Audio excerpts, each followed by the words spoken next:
नमस्कार, बिहार झारखंड देख रहे हैं आप। आपके साथ मैं हूं संतोष गंगवार। बुलेटिन की शुरुआत करेंगे। बिहार चुनाव के बाद से ही लगातार आरजेडी और हिंदुस्तानी आवाम मोर्चा के मुखिया जीतन राम मांझी के बीच कड़वाहट जारी है। इस बीच आरजेडी नेता मृत्युंजय तिवारी ने जीतन राम मांझी को नसीहत दे डाली। आरजेडी नेता मृत्युंजय तिवारी ने कहा है कि जीतन राम मांझी को बिहार सरकार में डिप्टी सीएम बनना चाहिए। बिहार सरकार 4 बैसाखी के सहारे चल रही है। ऐसी सरकार कभी भी गिर सकती है।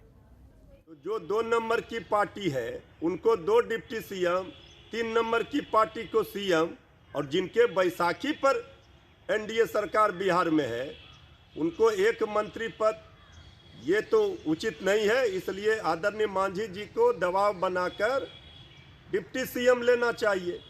मांझी जी को तवज्जो वहाँ मिल नहीं रहा है। ये तो आदरणीय लालू प्रसाद जी, श्री तेजस्वी यादव जी की कृपा थी, उनके पुत्र को एमएलसी बनाया और आज उनको वहां एनडीए में मंत्री पद मिल गया है। जेडीयू के राष्ट्रीय अध्यक्ष आरसीपी सिंह से मिलने बीजेपी के बिहार प्रभारी भूपेंद्र सिंह और प्रदेश अध्यक्ष संजय जायसवाल पार्टी कार्यालय पहुंचे। भूपेंद्र यादव और जायसवाल ने आरसीपी सिंह को जेडीयू का राष्ट्रीय अध्यक्ष बनने के बाद शुभकामनाएं दी, जहां मंत्रिमंडल के विस्तार और दूसरे विषयों पर भी बातचीत की गई। साथ ही एमएलसी सीट के उपचुनाव को लेकर भी चर्चा हुई।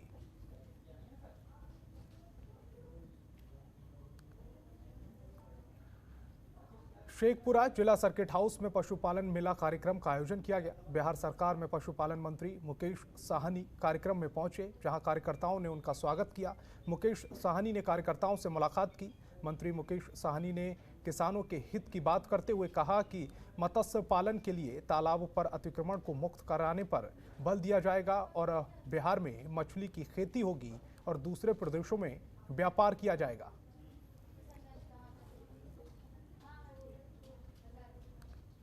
का तो कोशिश करके तो देख ही लिए, फ्लोर टेस्ट करवा के देख लिए, सारा चीज करके देख लिए। और आपको पता होना चाहिए कि हमारे साथ देश के गृह मंत्री श्री अमित शाह जी हैं और ये एनडीए का सरकार है। कोई हमारे 2 विधायक लेंगे तो हम 20 विधायक लेने का ताकत रखते हैं। ठीक है, तसल्ली देने के लिए अपने पार्टी में अपने वर्कर को, अपने विधायक को मैसेज देना चाहता है कि हमारा सरकार बनेगा, हमारे दूसरे जगह से आने वाले, लेकिन ऐसा कुछ नहीं है। जबकि अगर ऐसा नहीं बोलेंगे तो उनके इधर से 2, 4, 10 विधायक हम लोग के साथ आ जाएंगे।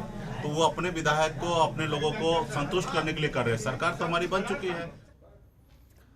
जहानाबाद अखिल भारतीय किसान सभा ने किसानों की समस्या को लेकर जिला कार्यालय के पास धरना दिया। इस धरने में शामिल खोसी के विधायक रामबली यादव ने कहा कि राज्य और केंद्र सरकार किसानों के दमन कर रही है। यह सरकार किसान विरोधी और मजदूर विरोधी है। केंद्र सरकार कृषि कानून लाकर किसान की जमीन को हड़पना चाहती है। ये किसानों के लिए काला कानून है। सरकार के खिलाफ हम लोगों ने अनिश्चितकालीन धरने का आयोजन किया है। जहां तक केंद्र सरकार कानून वापस नहीं लेगी तब तक धरना जारी रहेगा। ये 3 कृषि बिल जो पूरे देश को के खेती को बर्बाद करने का है, कारपोरेट के हवाले खेती को करने का है, इसको सरकार वापस ले। कृषि बिल को पूरे हरियाणा और पंजाब, मध्य प्रदेश के किसान दिल्ली के बॉर्डर पर जमे हुए हैं। मैं भी वहाँ 1 सप्ताह रह करके उनके साथ आया हूँ और हमने महसूस किया है कि ये जो तीनों कृषि बिल है वो खेती को गुलाम बनाने का है, देश को गुलाम बनाने का। भागलपुर के नए डीएम सुब्रत सेन ने जिले में एंट्री लेते ही सूबे के अधिकारियों की नींद उड़ा दी है। डीएम सुब्रत सेन ने जिले में पहुंचते ही जगदीशपुर प्रखंड और अंचल कार्यालय का औचक निरीक्षण किया। इस दौरान कार्यालय के आरटीपीएस काउंट समेत बाकी विभागों का भी निरीक्षण किया। इस दौरान उन्होंने कहा कि निरीक्षण ही एक ऐसा माध्यम है जिसके जरिए हम जिले की दिशा और दशा सही कर सकते हैं, उसका सही अनुमान लगा सकते हैं। इसी के दौरान उन्होंने अवैध बालू खनन को लेकर भी सख्ती दिखाते हुए कहा कि अवैध रूप से बालू का खनन करने वाले माफियाओं पर शिकंजा कसा जाएगा। पकड़े जाने पर ऐसे माफियाओं पर सख्त कार्रवाई की जाएगी।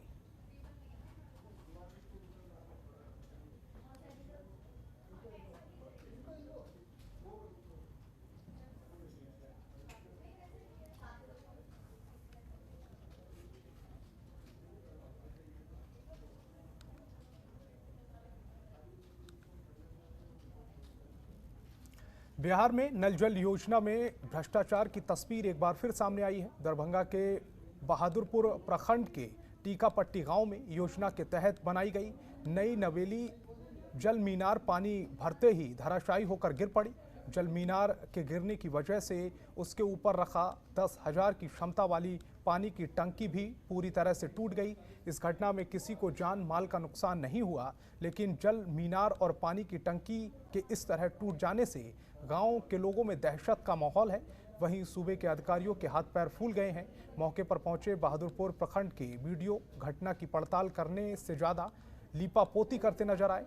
उन्होंने आसपास मौजूद लोगों को सफाई देते हुए कहा है कि छत ढाई के महज 10-12 दिन में ही सेंटरिंग खोल पानी टंकी को चढ़ा देने की वजह से ऐसी घटना हुई है। वहीं टीकापट्टी गांव के लोगों का कहना है कि कमीशन खोरी की वजह से जल मीनार का घटिया निर्माण करवाया और यही वजह है कि पानी की टंकी जमींदोज हो गई। आपको बता दें कि राज्य सरकार की ओर से हर जल नल योजना के तहत अप्रैल महीने में 15 लाख रुपए भेजे गए।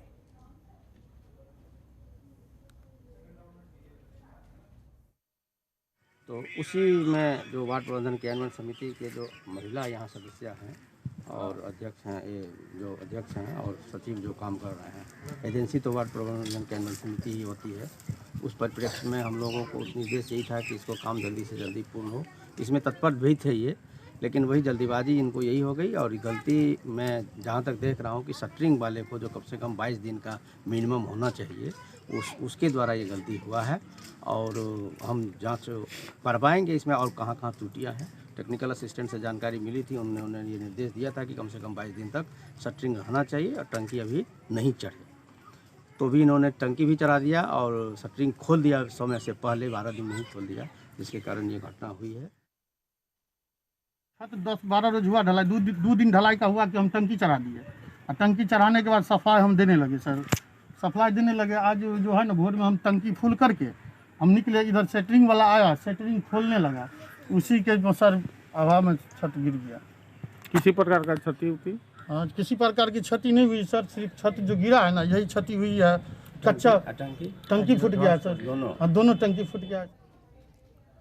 नालंदा में विश्व शांति स्तूप तक पहुंचने के लिए 8 सीटों वाले रोपवे का इंतजार कर रहे स्थानीय लोगों को, पर्यटकों को थोड़ा और इंतजार करना होगा। दरअसल राहगीरों में बन रहे 8 सीटर रोपवे को पर्यटन विभाग के प्रधान सचिव और डायरेक्टर ने निरीक्षण किया, जिसके बाद ये पाया गया कि अभी रोपवे पूरी तरह से बनकर तैयार नहीं हुआ है और रोपवे में कई काम बाकी है और इसी को मद्देनजर रखते हुए उद्घाटन को भी टाल दिया गया है। इस दौरान प्रधान सचिव ने बताया कि रोपवे का निर्माण कार्य अभी अधूरा है, जिसकी वजह से हम इसका उद्घाटन नहीं कर रहे, क्योंकि हम चाहते हैं उद्घाटन के तुरंत बाद इसको पर्यटकों के लिए खोल दिया जाए। आपको बता दें कि राजगीर के विश्व शांति स्तूप जाने के लिए पहले से सिंगल सीट का रोपवे मौजूद है, मगर सीएम नीतीश कुमार ने यहां पर 8 सीटों का रोपवे का निर्माण कार्य शुरू किया ताकि आने वाले पर्यटक अपने पूरे परिवार के साथ रोपवे के जरिए विश्व शांति स्तूप तक पहुंच सकें। ये रोपवे लगभग 2 किलोमीटर का रास्ता तय करेगा और ये ज़मीन से 1700 मीटर ऊपर है। इस रोपवे से शांति स्तूप तक पहुंचने में 5 मिनट का समय लगेगा। आपको बता दें कि ये बिहार का पहला 8 सीटों वाला रोपवे होगा। इस रोपवे को यूरोपीय महाद्वीप के ऑस्ट्रिया से लाया गया है।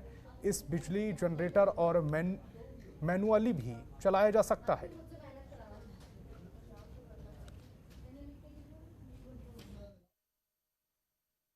काम थोड़ा अभी भी बाकी है उसका पूरा करने में और हम नहीं चाहेंगे कि इसके चलते पब्लिक सेफ्टी को कोई नुकसान हो। तो हम लोग कोशिश करेंगे कि ये जब पूरी तरह से जब कंप्लीट हो जाए तभी चालू करें। अभी थोड़ा टाइम लगेगा इसको पूरा करने में और राइट्स के वरीय पदाधिकारी की आज उपस्थित थे, उनको भी हम लोगों ने कहा हुआ है कि पूरा अपर टर्मिनल और लोअर टर्मिनल का काम पहले पूरा करें और ट्रायल ऑपरेशन कंप्लीट करें और कॉमर्शियल ऑपरेशन के लिए अगर रेडी हो तभी।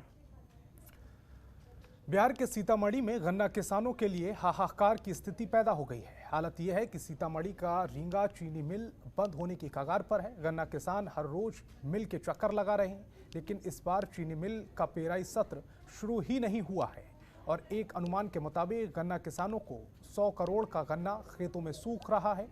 हर साल नवंबर के महीने में रीगा चीनी मिल का पेराई सत्र शुरू हो जाता है, लेकिन जनवरी आ गया और अब तक चीनी मिल के ताले नहीं खुले हैं। आपको बता दें कि रीगा चीनी मिल पर पहले गन्ना किसानों का करीब 80 करोड़ रुपए बकाया है और अब चीनी मिल के बंद हो जाने से खबरें बाजार में आने के बाद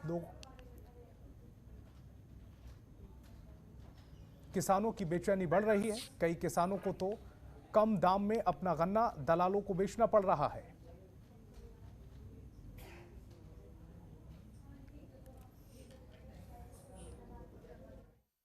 यही है जो मिल बंद पड़ा हुआ है, जो चल नहीं रहा है मिल, जो है 3 साल से परमेंट भी बकाया है। ये देखिए जो उससे गुजर भी नहीं चल रहा है, बहुत दिक्कत है, भूखमरी की तरह है। गन्ना भी खड़े लगे हुए हैं। जो मिल चलता परमेंट होता तो हम लोग का आसान रहते। तो ये भी कितना बकाया है आपका? बकाया अभी 80,000 रुपया बकाया है। कैसे साल से बाकी है? जी 3 साल से बाकी है। क्या कहता है मिल प्रबंधन? मिल अभी दिए नहीं, परमिटे नहीं कर रहा है। वो कहता है जो अभी नहीं मिलेगा। अब लोग सब हड़ताल पर लगे हुए हैं, कह रहा है चालू करो, फैक्ट्री नहीं चला रहा है।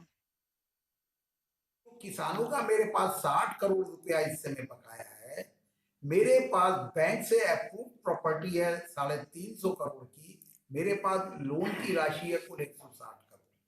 मैं बिहार सरकार और भारत सरकार दोनों से निवेदन कर रहा हूं और मांग रहा हूं कि 60 करोड़ का एक सॉफ्ट लोन दिया जाए और ये लोन फैक्ट्री को ना देके डायरेक्ट किसानों के खाते में, जो कि बिहार सरकार के पास हैं, उनके खातों में दे दिया जाए तो मेरा किसान का भुगतान भी हो जाएगा, मेरे क्षेत्र में गन्ने की उत्पादकता भी बढ़ जाएगी और ये रीगा शुगर दोबारा अपने परावैभव को प्राप्त करने में सक्षम होगी जब गन्ना बढ़े। खबरों के निष्पक्ष विश्लेषण के लिए सब्सक्राइब करें Jantantra TV and press the bell icon. Never miss any update.